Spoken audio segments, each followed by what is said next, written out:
This video will go over parts A to F of the counting circuit. The analog input circuit gives either a high or low input for the circuit depending on the state of the PBNO. It uses a pull-up resistor and one NAND gate on CMOS 4011 IC. The next part is a NAND gate oscillator that uses NAND gates from a CMOS 4011 logic chip IC and a 2-resistor capacitor configuration that creates a square wave, which is the basis of all ensuing encounters in a counting circuit.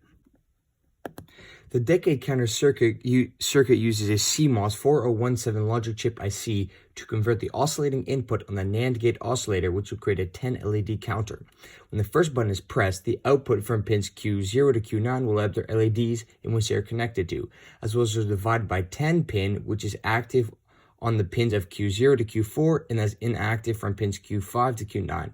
As well as there's a reset pin on this 4017 logic chip IC, which is connected to a pull-down resistor push button that in turn, when is pressed, the output, which is only high for Q0 and everything else is low.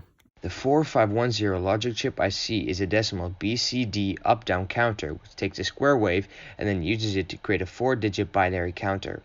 A decimal BCD up-down counter is a crucial part of a counting circuit since the 7-segment display relies on the decoded binary signals to determine whether a segment is lit up or not.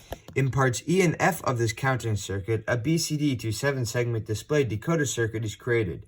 The circuit intakes a binary value and then displays the equivalent decimal value on the 7-segment display. Then the reset pin takes it to 0, and then the switch either takes it up or down. As well, the clock pin on the 4510 logic chip IC can be connected to the divide by 10 pin of the 4017 logic chip IC instead of the output from the NAND oscillator. This makes the counting 10 times slower.